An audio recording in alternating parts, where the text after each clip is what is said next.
Hi there, I'm Jonathan Downey. This is Inside Interpreting, and I've got a bit of a different video for us today. You're used to me doing videos from my comfy chair in the lounge with books behind me, or in the lovely scenery in Edinburgh. But today I want to do something different to celebrate a change in direction in the channel.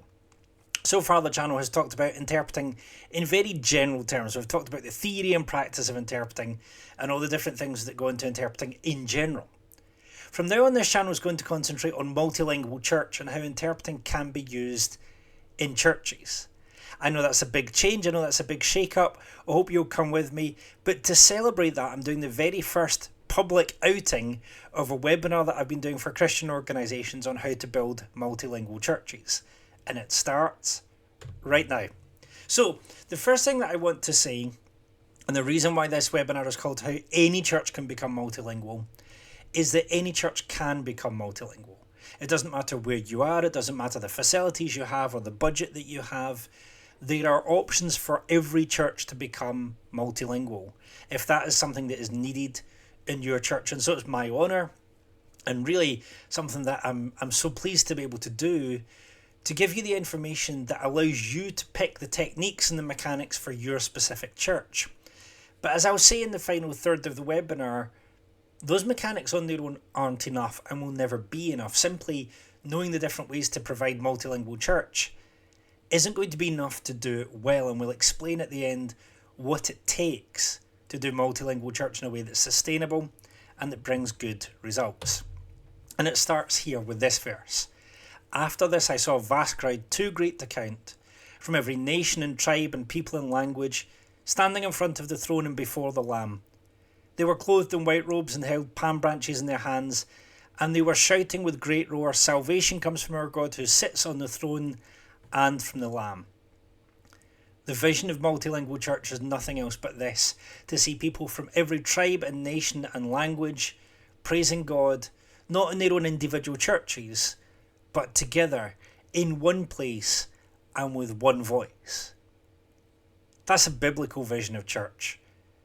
That's an incredibly awesome vision of church which seems out of reach for some churches, but it's possible for every church that wants to become multilingual. And the first option is simple: don't become multilingual. That sounds like a really strange place to start, but we have to start here. The first option for any church that's looking at being multilingual is simply not to be. Is simply to have everything in English or in the locally dominant language. English here is there because I was talking about it to churches in the UK, but you can substitute that if you're in France. Just have everything in French. If you're in Germany, just have everything in German. Just have everything in the locally dominant language. Well, has the advantage of being easy. Guess what? You're already doing it. You already have that advantage. You're already doing it right now. You're probably having church in your locally dominant language. Great. Job done. Except it creates a barrier. Imagine being in a country where you don't speak the locally dominant language, or where you only speak enough to get by. So for instance, I have a little bit of German but not much. If I go into church that only speaks German, I'm not going to understand the vast majority of what's going on.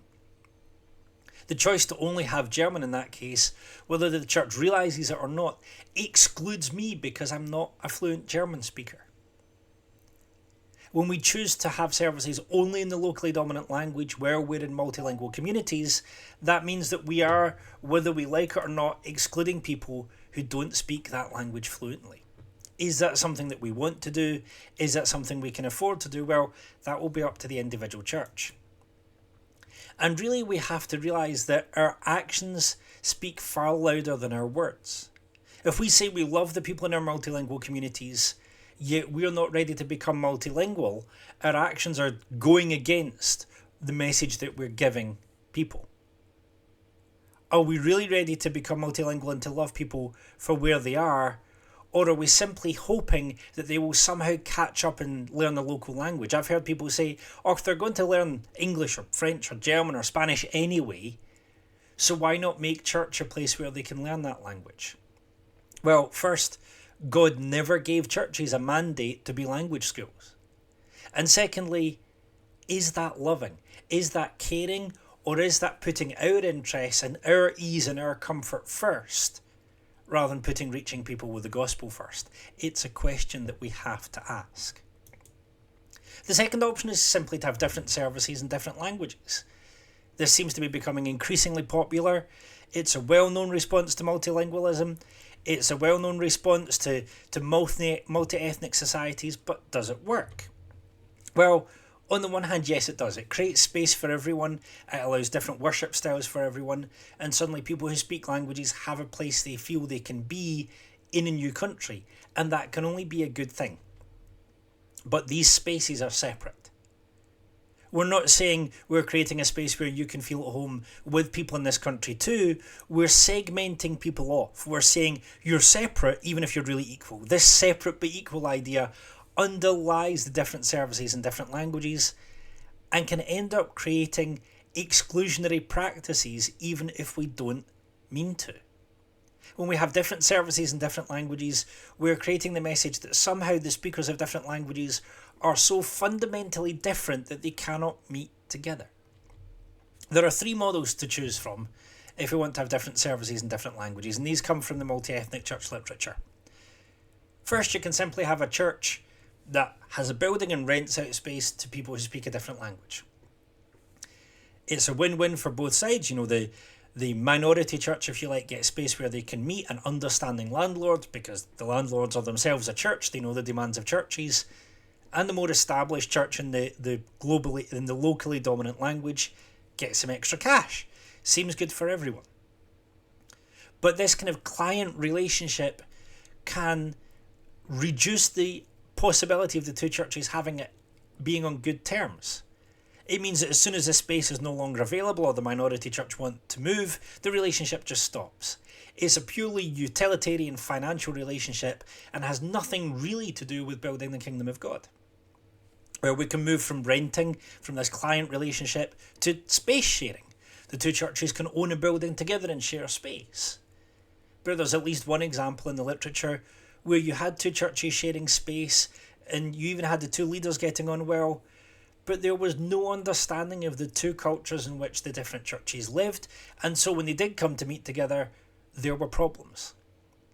Space sharing in itself doesn't necessarily mean building unity, it just means you're sharing space. You can share space with anyone and not get on very well.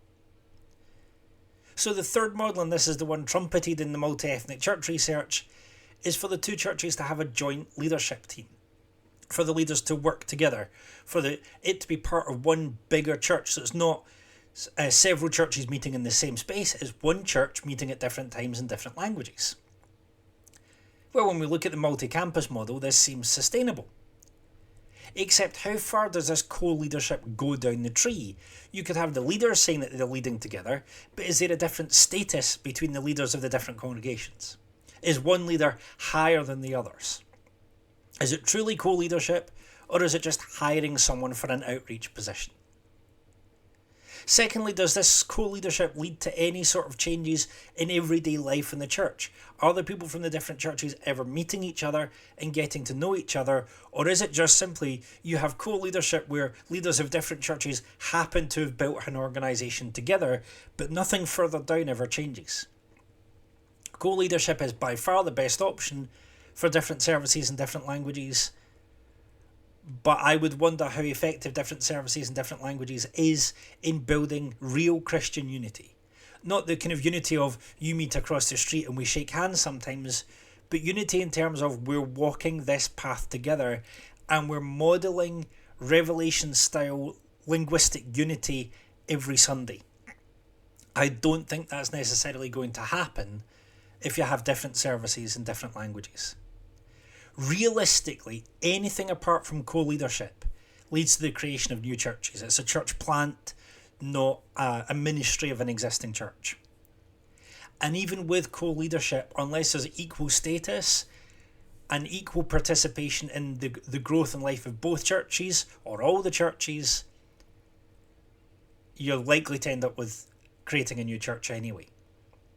It's very difficult to do different services in different languages and have that sustainable unity that goes all the way down to every part of the church over the long haul. It's very, very difficult to do. I won't say it's impossible because there's not the evidence to say it's impossible, but I will say that it's very difficult. The risk here is that the people in the churches get comfortable with having church their way, comfortable with having church the way it's always been, and there's no real interaction between the people who speak the different languages, so it just becomes another ministry. That's not necessarily bad in itself, but if what we're talking about is multilingual church, this is not it. Okay, what if we use different languages in the same service? Again, this is a growing view that the churches have had about the importance of hearing different languages from the stage. There are lots of resources available. More liturgical churches often have bilingual or multilingual liturgies. There are books on the subject. There are worship bands who do multilingual worship, which is fantastic. So there are resources available and help available for any church that wants to look into doing that. There are translated songs, I said, bilingual, multilingual liturgy. There are blessings in other languages. So many worship songs now have been translated into other languages. But there is a political set of decisions behind this that we may not be aware of.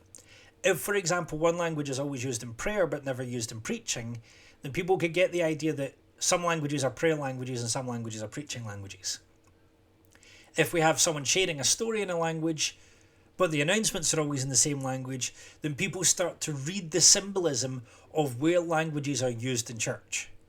This is a political statement because we're telling people that some languages are more important or more high value than others. Some languages are more fit for some uses than others if we do this. But this is also a theological statement. Do we really believe that Scripture can be preached equally well in our locally dominant language as it can be in any of the minority languages that we have around us? Are we going to give the same theological importance to the minority languages as we do to the dominant language of the countries that we're in? That sounds political, but that's actually theological. That's actually saying God can speak through any language, or God speaks exclusively through our locally dominant language. The languages that we use on the stage on a Sunday create a statement as to what we believe about languages. Now, I'm talking here about Sunday services because Sunday services are often the symbolic start of the week for those who go to church, and Sunday services are important. Using different languages in church ministries throughout the week is another question and is absolutely vital to think through. But again, people can get the wrong message when you have several languages available at your food bank, but only have home groups in one language, and so on. So there's always a political and theological set of questions that you have to answer when you're using different languages in the same service. This strategy is very useful in combination with others. It's very useful when you have different languages in the same service and you have home groups in several languages, or different languages in the same service and you have interpreting, or different languages in the same service and you have services in different languages. It becomes the enabler. It becomes the strategy that creates meaning and performs the value of languages to your church as a whole. So I would say whatever else you do, consider how you can implement this strategy well in your church. Think about language-based home groups and language-based Bible studies, as I mentioned before, and think both and. Think of this strategy, this option, as the enabler of everything else. Look at this one first, possibly, before you look at the other options. Consider what you can do with this one and how this one can raise people's awareness of the fact that different languages are spoken in your church. The fourth option, and this is one that I'm increasingly getting questions about. All these options seem to be growing, but this one is the one that I'm getting the most questions about at the moment, is to rely on artificial intelligence and machine interpreting. I wrote a book which will be in, a link to the book will be in the video description. I wrote a book called Interpreters versus Machines, asking whether machines will be taking over. There's a recent video, which as I'm recording this has just come out, that will also be in the description, talking about what machine interpreting can actually do. Most machine interpreting solutions are free. Kind of. They don't have any upfront monetary cost, many of them, but they do have costs in terms of setup, in terms of making sure that they get clear audio, in terms of making sure that people know how to use them, in terms of making sure that people know they're available. They take resources to implement well. In fact, apart from doing everything in your locally dominant language, everything in multilingual church takes resources and time and thinking and planning. So machine interpreting might not have a monetary cost most of the time, but it does have a quite severe learning curve to get right. Results can be passable, as you'll see on the video and as you'll read in my book. Machine interpreting can produce accurate interpreting under certain circumstances, given certain caveats. For example, machine interpreting algorithms will lean towards whatever their input is. So I did an experiment recently and found that Google Translate, when I put Christian terminology in, tends to give me French Catholic terminology back rather than terminology from any other denomination. That was a small personal experiment, but it tells you the kind of thing that can happen with machine interpreting.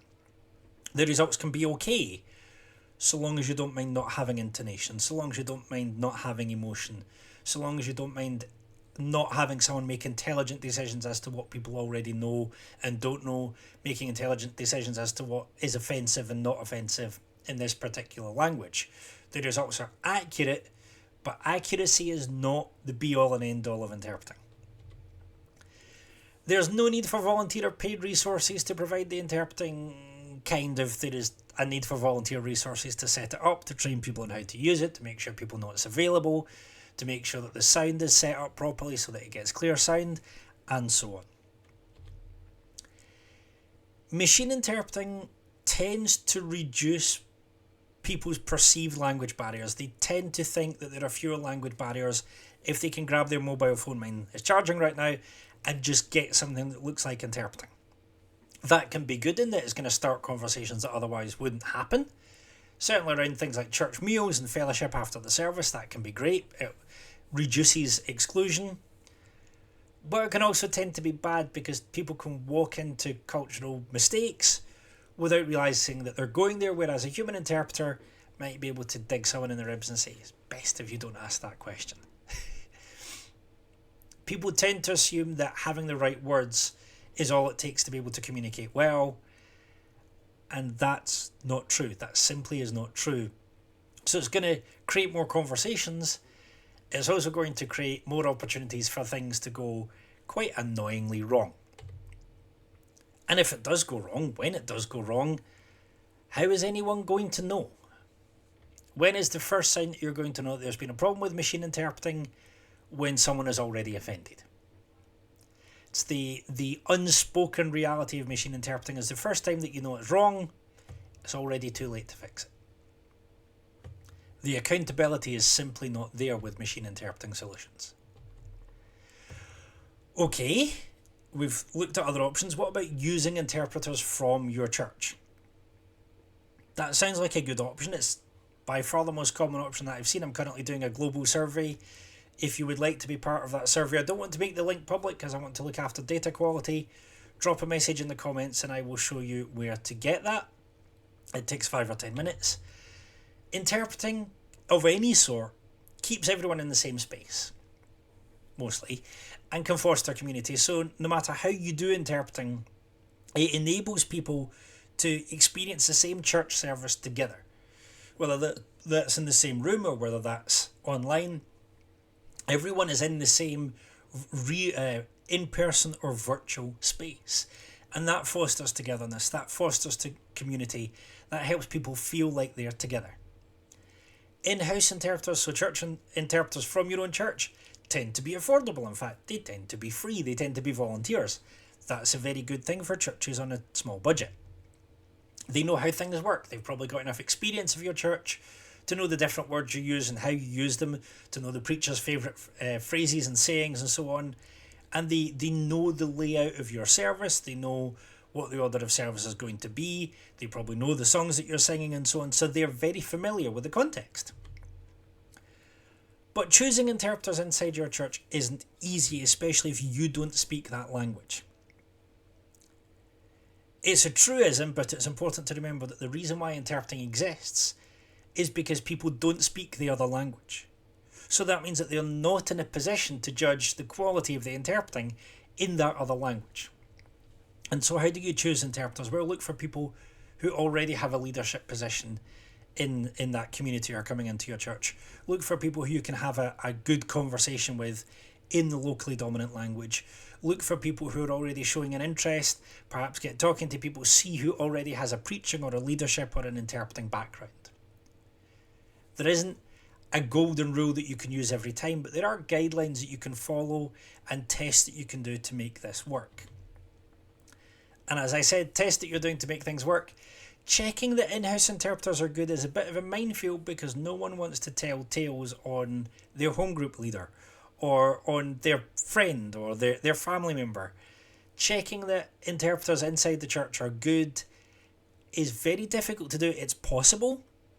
I would advise talking to people after the service and just asking what they got from the sermon, which part of the service they enjoyed the most, and you'll soon hear if something didn't come across that shouldn't have come across. I actually have a detailed method that I can use to not just check on quality, but to check on how the interpreting is working in the church. If you're interested in that, leave a comment and I'll get in touch. There are ways to do this, but you have to know what you're doing and you have to do it in a roundabout, a blame-free way. Preparation and standards are still going to be important if you're using in-house interpreters. They really should see the sermon notes as soon as possible before the service. As a professional interpreter, I don't work shifts of more than half an hour at a time because interpreting is incredibly taxing, incredibly tiring. So if professionals don't work for more than half an hour at a time, how long should untrained interpreters be working for at a time?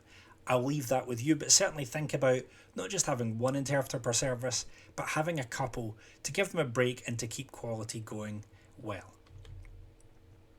Training is important as well. If you're using in-house interpreters, especially if they've never interpreted before, there's going to be a need for training. There isn't much church interpreter training around at the moment, but I'm available to do local and regional church interpreter training. Again, if you're interested, leave me a comment or go on to churchinterpreting.com and leave me a message there. Little side note on interpreting, I want to go through the main interpreting modes. There's a lot more that I could do on this. I've got a book coming out next year called Multilingual Church. It will go through this in detail. I have literally just finished that chapter. But there are different ways of delivering interpreting, and these are called modes. So the most common mode that I see in church is on-stage consecutive. So the preacher and the interpreter will take turns to speak, usually 1 to 2 sentences at a time. This is great for interpreting into one language.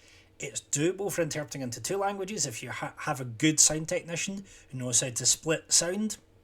When I very first saw interpreting, it was in Germany and they had French on one side and English on the other. And the sound technician split the sound, so the people who needed French sat on one side, the people who needed English sat on the other, and it was great.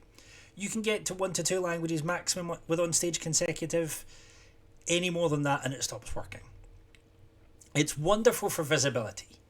It helps people see that you're doing interpreting in church. It makes a statement that you're doing interpreting in church. And it demonstrates your commitment to other languages. So in that sense, it's fantastic. Very little equipment required. Another microphone will do. Or if you're a church that doesn't use microphones, hey-ho, you don't need anything. It's fine. You probably already have the equipment in your church for on-stage consecutive. But it does make everything longer, something like 2/3 longer to twice as long, and requires real partnership and coordination. It doesn't work if you have a selfish preacher. It doesn't work if you have a preacher who's not used to stopping every so often to let the interpreter work. It takes practice. Simultaneous interpreting. You can have as many languages as you like. There's various technologies to deliver this. You can do it in as many languages as you like. I think I saw one remote interpreting platform which allows you to do interpreting into 100 languages at a time if you want. No problem. It's great for reducing disturbance. Unlike on-stage consecutive and simultaneous interpreting, the interpreter is speaking while the preacher is speaking. So you're not lengthening the service at all. You're not interrupting the service at all. The interpreter just talks into a microphone and people listen on some kind of headset or device while everything is going on. It reduces disturbance. You might not even know it's there if you don't need it. The equipment varies, so I would say churches can think about different ways to do simultaneous interpreting. There is something called whispered interpreting, which is simultaneous, which doesn't use any equipment, and the interpreter just whispers into people's ears. I don't recommend that for churches because it causes a disturbance and it's very limited in the number of people that you can whisper to at the same time. I don't recommend whispered interpreting in churches at all.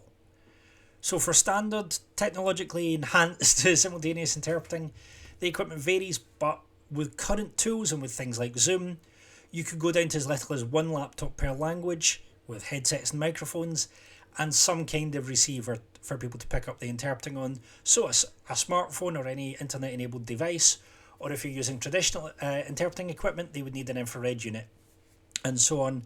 You can get advice on this from all sorts of people. There are loads of interpreting equipment suppliers who can advise you on this. Again, if you want to talk to me about it, let me know and I can advise you on what you might need. The timing, as I've said, the time of the service is exactly the same, but it needs partnership and to an extent even more partnership. Simultaneous interpreters really need to be prepared. They really need to know what's coming.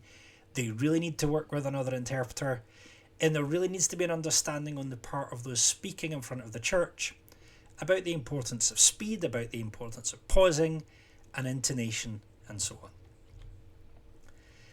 The sixth option, so we've talked about using interpreters from in-house, from in the church. Well, you can use professionals.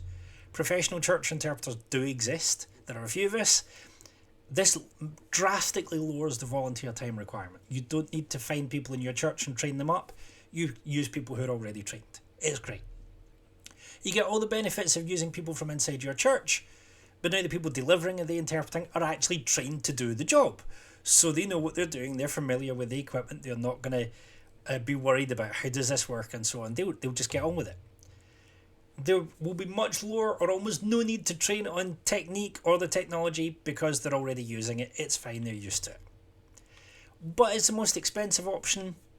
As I'm speaking right now, if you could get professional interpreters for less than £500 per language per service, you're doing very, very well. It's a very expensive option, but one that's becoming increasingly useful for certain kinds of church. Preparation will be broader than in-house interpreters because these interpreters aren't necessarily familiar with how things work exactly in your church. So when you ask them to work for you, the first thing they're going to do is look up your previous services online and get an idea about the different people who speak, about the different theologies used and so on. And they'll be more thinking about the way that things go in your church rather than what's this term, what's that term, what's the other. So having previous online services, if you're thinking of working with professionals, is absolutely vital. They will really need that for their preparation. You will still need some quality checks, although using professionals is much easier because you can easily walk up to people and say, how was the interpreting? And no one's going to get offended at what they say. There is, however, a current shortage of trained professional church interpreters. You're probably going to have to find interpreters outside of your time zone because they'll be wanting to go to their church. And there aren't that many trained professional church interpreters around, especially for certain languages. So you have to bear that in mind when looking for professionals. You need help to find the right people. So these are all the techniques, the mechanics, but there's a catch. As I said at the top of this presentation, the mechanics on their own are not going to be enough to make multilingual church work in your church. What matters are how you answer key questions about your vision, your values, and your strategy. Sorry, my technology is slightly misbehaving as technologies want to do. The key questions that I ask churches to answer all the time are, what kind of church do you want to have? What kind of church is your church? Is it a welcoming church? Is it a traditional church? Is it a church that's open to anyone or a church that targets a specific group? Is it a church that really wears their heart on their sleeve or a church where everything is staid? Is it a church that values bringing new people in even if it makes the current people in the church uncomfortable, or is something else going on? What kind of people do you want to welcome? Is your church really ready for people to come from different countries who might come with different values, different worship styles, different dress styles and so on? Once you know what kind of church you want to have and to be and what kind of people you want to welcome, then what kinds of language provision will allow you to do that? I don't go around saying this is the best solution, this is the worst solution. My angle is always, what language provisions do you need to allow you to become the church that God is calling you to become and to welcome the people that God is calling you to welcome? So then you get to the how, the actual how of language provision, the when you're going to provide it, and who's going to do the providing. Then you can start answering those mechanics questions. You also have to ask how you're going to check for quality and make sure that ongoing pastoral support is there. If your church is aware of the need to offer pastoral support to your leaders, I would say you need to offer the same level of pastoral support to your interpreters. In the literature, church interpreters are often called co-preachers, and for good reason. So how much support would you give your preachers? How much time off would you give your preachers? How much value would you give your preachers? Well, how much support should you be giving to your co-preachers as well? How are you going to check for quality in a way that makes sense for your church? How are you going to check that these language provisions work? And the biggest question for many churches is, are you ready for multicultural and or multilingual leadership? It's one thing seeing this as a ministry that you do for the poor internationals, as one pastor put it. But what if the internationals become as vital a part of the church as everyone else? What if the people from different cultures end up on the church leadership team? Is your church ready for the changes that multilingual and multicultural leadership always brings to a church, whether you're aware of it or not? Are you ready to share power and to share decision making with people from different cultures? Because if you're not, people will see that, people will spot that very quickly, and it will change how your church is perceived, and it will change the success of being multilingual for your church. This is the slide you saw at the start. Call it bonus slide. There are lots of places that you can get help. Churchinterpreting.com is a free resource website.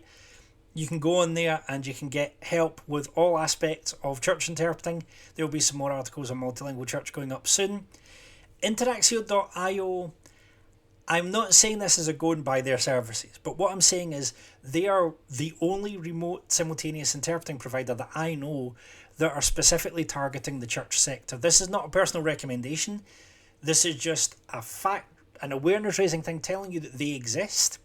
I am not saying that you have to go out and buy their services. This isn't an endorsement. This is just, if you want to talk to someone about remote simultaneous interpreting in church, about getting professional interpreting in your church, there are some people who you can talk to if you're interested. But this is not an endorsement.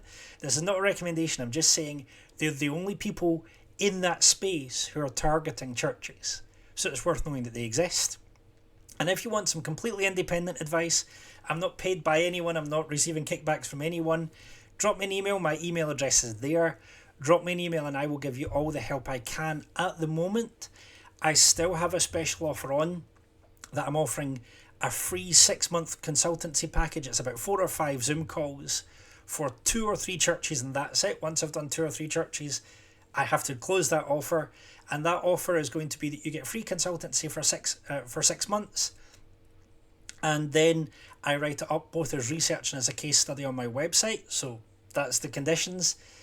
For anyone else, if you just want a consultancy package yourself, for 6 months it's 4 or 5 Zoom calls walking you through the options and helping your church integrate them into your church.